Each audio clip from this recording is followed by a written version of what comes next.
iPhone අර හැම කෙනෙක්ම අපේ YouTube channel එකට ආදරෙන් පිළිගන්නවා. ඉතින් මම අද මේ කරන වීඩියෝ එකේ කරලා තියෙන්නේ සතියක meal prep කරපු එක. ඉතින් මගේ කලින් මම ඔයාලට අරගෙන ඇවිල්ලා තියෙනවා මේ විදිහට කොහොමද මම සතියක කැම ලෑස්ති කරලා ෆ්‍රිජ් එකේ අසුරන්නේ කොහොමද කියන එක. ඉතින් ඔයාලා දන්නවා මේ දවස්වල කොහොමද තියෙන ප්‍රශ්න තියෙනවා, ගෑස් ප්‍රශ්න තියෙනවා, ගෑස් නැති ප්‍රශ්න. ඊට පස්සේ කරන්ට් එක නැහැ. ඉතින් ඒක නිසා එලවලු මිල ඉහළයි. ඒ වගේම අත්‍යවශ්‍ය භාණ්ඩ ගත්තාම පරිප්පු සීනි ඒ වගේ දේවලුත් සෑහෙන්න මේ දවස්වල බඩු මිල ගණන් ගිහිලා තියෙන කාලයක් මේක. ඉතින් ඒක නිසා මම මෙන්න මේ ක්‍රමයට මම ගොඩක් කල් ඉඳන් මේ කෑම හදලා ලෑස්ති කරනවා. ඉතින් මේකෙන් මට සෑහෙන්න ලොකු වාසියක් ලැබිලා තියෙනවා. එකපාර මම මේ විදිහට කෑම ලෑස්ති කරාම ඔක්කොම ටික එලවලු ලෑස්ති කරගෙන ඊට පස්සේ උයනවා. එතකොට ගෑස් ප්‍රශ්නට ඒක විසඳුමක්. මොකද මට දවස ගානේ මම කුස්සියේ කෑම ලෑස්ති කර උයන්නේ නැහැ. එකපාරම ලෑස්ති කරලා ෆ්‍රිජ් එකේ දාලා තියෙන නිසා. අනිත් එක කුස්සිය අර දවස ගානේ උයනකොට කුස්සිය ජරා වෙනවා. වතුර වැටිලා මේ හැමතිස්සෙම වතුර පිහදාන්න ඕනේ. ඒ ප්‍රශ්න නැහැ. එතකොට ක්ලීනින් ප්‍රශ්නටත් මේක ලොකු විසඳුමක්. අනිත් එක මට ගෙදර අයත් එක්ක බබාලා එක්ක හස්බන්ඩ් එක ගත කරන්න තියෙන කාලය ගොඩක් ඉතිරි මේක නිසා. මොකද මට උදේ නැගිටලා කැම ලෑස්ති කරනකොට ඒක කරන්න හරි අමාරුයි. මොකද උදේ පාන්දර නැගිටලා බබාලාගේ වැඩේ යාළගේ ස්කූල් යවන ඒ කැම ලෑස්ති කරන්න ඕනේ, යාළව අන්දවල ලෑස්ති කරන්න ඕනේ. ඒ වැඩ ඔක්කොමත් එක්ක උදේට ආපහු කැම ලෑස්ති කරන්න වෙලාවක් නැහැ. එහෙම ලෑස්ති කරන කැම තියෙනවා. මීට අමතරව උදේට පරිප්පු එකක්, ඊට පස්සේ මාළු ඇමුල් තියල් එකක් වගේ නම් ඊට කලින් දවසේ ලෑස්ති කරලා තියාගන්න පුළුවන්. චිකන් වගේ දේවල් ඊට කලින් දවසේ රෑ හරි නැත්නම් ඊළඟ දවසේ උදේ හරි ලෑස්ති කරන්න පුළුවන්. දැන් මේ වගේ එළවලු ಜಾති වුණාම උදේට වට්ටක්ක බීට් ඒ වගේ ಜಾති දම්බල මේ දැන් හදලා තියෙන දම්බල වට්ටක්ක බීට් ඒ වගේ ಜಾති හාල්මැස්සු බෙදුන් ಜಾති. ඉතින් මේ උදේට ටිකක් අමාරුයි මේවා කපලා එළවලු කපලා ලෑස්ති කරලා හදන්න. අර වගේ පහසුවෙන් හදන ඒවා නෙමෙයි. ඉතින් ඒක නිසා මේ වගේ එළවලු ಜಾති කලින් දවසේ කලින් සතියේ කලින් සිකුරාදා සෙනසුරාදා ඉරිදා ඒ දවස් දෙක ඇතුළත හදලා තිබ්බහම මට ඒ සතිය තුරා බබාලගේ වැඩවලට ඒවට යෙදෙන්න කාලේ මට ඉතුරුයි. ඉතින් මේක මම හදලා කලින් දැම්මට පස්සේ සෑහෙන ප්‍රශ්න තිබුණා කට්ටියට. මගෙන් අහලා තිබුණා. ඉතින් මම හැමෝටම පුළුවන් හැමෝටම මම උත්තරයක් දීලා තිබුණා. මම ඒ පොදුවේ අහපු හැමෝගෙම ප්‍රශ්න වලට උත්තර දැන් දෙන්නම්. මගේ channel එක අද පළවෙනි වතාවට බලන කෙනෙක් නම් මගේ මීට කලින් කරලා තියෙනවා, meal prep කරලා තියෙනවා, kitchen එකේ fridge එකේ බඩු අසුරන විදිය, boxes වල දාන විදිය, ඒ හැමදේම කරලා තියෙනවා. ඉතින් මේ වගේ වීඩියෝ දිගටම ඔයාලට බලන්න කැමති නම් channel එක subscribe කරලා තියාගන්න. එතකොට මම අලුතෙන් දාන වීඩියෝ එකක් ඔයාලට notification එක bell icon එක click කරලා තිබ්බනම් notification එනවා ඔයගොල්ලන්ට. හරි, මම එහෙනම් කියන්නම් මගෙන් ගොඩක් අය අහනවා මේව හදලා තිබුණාම නරක වෙන්නේ නැද්ද කියලා. ඊළඟ දවසේ උදේට අරගන්නකොට කොහොමද අරගන්නේ රත් කරලා කියලා. මම එකින් එකට උත්තර දෙන්නම්. මම මේ කෑම හැදුවට පස්සේ ඒවා මේ විදියට හොඳට නිවෙන්න තියෙනවා. මේවා හැදි මාරු කරන්නේ නැහැ. මේකේ හැන්ද මේකට මාරු කරලා එහෙම කරන්නේ නැහැ. වෙන වෙනම හැදි යූස් කරන්නේ මේවට. ඊට පස්සේ මේ විදියට හොඳට නිවෙන්න තියෙනවා. නිවුණට පස්සේ ඔයාලට පේනවා ඇති මේක වීදුරු මොන්නේ නැහැ. ප්ලාස්ටික් කන්ටේනර් උනත් කමක් නැහැ. මේ තියෙන හොඳ ප්ලාස්ටික් කන්ටේනර්ස්. මේ ඒවා හොඳට හොදලා වේලලා ගත්ත ප්ලාස්ටික් කන්ටේනර්ස්. මේකේ වතුර බිඳුවක්වත් නැහැ. වතුර තියෙන ඒවාට දාන්න එපා. මොකද කෑම ඉක්මනට නරක වෙනවා. මේක නිසා ඒවා ගැන මේ පොඩි දේවල් ගැන හොඳට සැලකිලිමත් වෙන්න. මොකද ඊට පස්සේ කෑම නරක වුණා ඒ වගේ ප්‍රශ්න එන්න පුළුවන්. ඉතින් ඒක නිසා මේ තියෙන්නේ මේ වැදුම මේ වෙල් පෙපර්ස් තියෙන්නේ රතු පාටට. ඉතින් මේ මොකද හාල්මැස් වලට තක්කාලි දාන්නේ නැත්නම් දැන් බල්ලා කවුරු හරි කිව්වොත් තක්කාලි දානවා කියලා. ඒකයි මම පෙන්නුවේ. තක්කාලි නෙමෙයි තියෙන්නේ. මේ විදියට වාෂන වල දාලා හොඳට වහන්න පුළුවන්. ලිඩ් එකක් තියෙන වාෂන යූස් කරන්න මේ විදියට හොඳට අසුරවන්න පුළුවන්. වාෂන වල දාලා වහන්න පුළුවන් වෙනවා. ඊට පස්සේ මේක ගන්නකොට කොහොමද අරගන්නේ කියලා අහනවා මගෙන්. එතකොට මම මේක කරන්නේ උදේ පාන්දර එළියට අරන් තියෙනවා. අපි හිතමුකෝ වට්ටක්ක කියලා. වට්ටක් එක උදේ එළියට අරන් තියෙන එකේ කූල් එක යන්න. කූල් එක ගියාට පස්සේ කැමති නම් ඔයාලට බත් එක රස්නේ නිසා බත් එකට රස්නේ පිටම මේක රත් කරන්න නැතුවම බෙදන්න පුළුවන්. අවශ්‍ය කෙනෙක් ඉන්නවා නම් මම මයික්‍රෝවේව් යූස් කරන්නේ නැහැ. මොකද අපේ ගෙදර මයික්‍රෝවේව් එකක් නැහැ.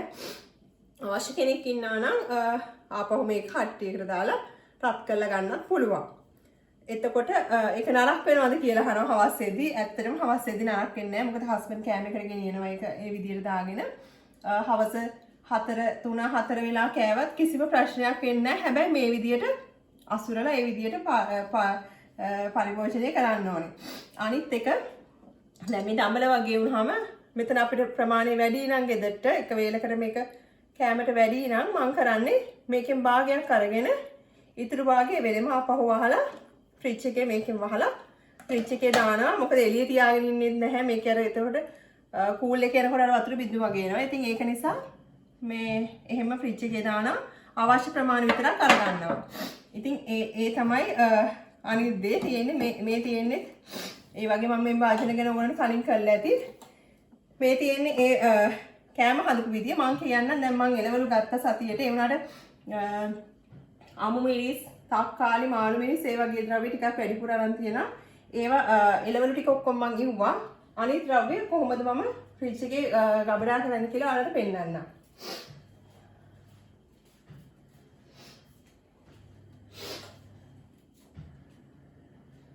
මේ තියෙන්නේ මම මේ එළවලු ගෙනාවට පස්සේ මේ ඉතුරු වුණ එළවලු වලින් එළවලු උයලේ වුණාට පස්සේ ඉතුරු වෙච්ච මේ තියෙන මිරිස් ජාති, මේ තක්කාලි ටික, මේ මාළු මිරිස්, මේ කැරට් මේ හැම එකම හොඳට හොදලා මම මේ විදියට වතුර යන අරන් තියලා තියෙනවා. මාළු මිරිස් වල හැම එකෙම නැටි කපලා තියෙන. මොකද මට ඔයාලම තමයි කියලා කිව්වේ නැටි පිටින් දාන්න එපා, නැටි කපලා දාන්න. එතකොට ගොඩක් කල් තියාගන්න පුළුවන් කියලා. ඔව් මම මේ විදිහට කරන්නේ. මේ ඇත්තටම ගොඩක් කල් තියාගන්න පුළුවන්. මේ විදිහට නැටි කපලා තියාගත්තාම. අනිත් එක මගේ කට්ටිය ගොඩක් අහලා තියෙනවා ලීක්ස් කොහොමද කල් තියාගන්නේ කියලා. මටත් ඒ ගැන ලොකු අවබෝධයක් කලින් තිබුණේ නැහැ. මම ඒක නිසා ඒක මේ පොඩක් උත්සාහ කළා. හරි ගිය නිසා ඔයාලට මේ කියන්නේ මම ලීක්ස් ගහගත්තට පස්සේ මේ විදිහට මුල අයින් කරලා මේක හොඳට හොදනවා. හොදලා මේක මේ විදිහට වේලෙන්න වතුර යන්න හොඳට වේල ගන්න. හොඳට වේලෙන්න තිබ්බට පස්සේ මේක ටිෂු පේපර්ස් හරි නැත්නම් කිචන් ටවල් වල හරි නැත්නම් කඩදාසි පත්‍ර පිටු වගේ ඒවා හොඳට ඔතන්න. හොඳට ඔතලා ඔයාලට එයා ටයිට් බෑග් එකක් තියෙනවා නම් ඒකේ හරි නැත්නම් හොඳට shopping bag එකක හරි නැත්නම් box එකක හරි දාලා තියන්න. මේක ගොඩක් තවස් තියාගන්න පුළුවන් කිසිම දෙයක් වෙන්නේ නැතුව. ඊට පස්සේ මේ තියෙන කොළ ಜಾති අපි දැන් අද අරගත්ත සුද්ධ කරලා තියෙන මේ තියෙන සාරණ මම දැන් මේක මෙහෙමම තියලා තිබ්බා. මොකද හෙට උදේට පරිප්පු හදනකොට පරිප්පු ටිකකට සාරණ දාලා හදන්න කියලා තමයි මේක හොදලා අරන් තිබ්බේ. ඒක වැඩි වෙලා යන්නේ නැහැ. පොඩියටම කපන්න ඕනේ නැති නිසා ඒකට අක් ගාලා හදා ගන්න පුළුවන් නිසා. මේ තියෙන්නේ කොටුකොළ.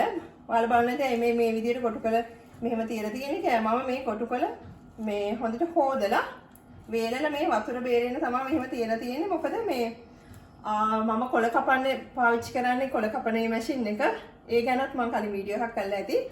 ඉතින් ඒ මැෂින් එකේ කොළ කපනකොට ටිකක් වතුර වගේ තිබුණාම මම බැලුවා ඒක පොඩක් වටේ කොළ ඇලවෙනවා. මේ විදිහට වතුර බේරෙන්න තියලා කැපුවාම ටක් ගාලා කොළ ටික කපා ගන්නත් පුළුවන්. ඊට පස්සේ දැන් මට මේක මම හෙට ගන්නේ නැති නිසා දවස් 2-3ක් ෆ්‍රිජ් එකේ දාන්න ඕන නිසා වතුර පිටින් ෆ්‍රිජ් එකේ දැම්මහම ටක් ගාලා කොළ මේ මෙහෙම කහ වෙලා දුඹුරු වෙලා වතුර පිටින් ඒක නරක් වෙනවා. තියාගන්න බෑ දවස්.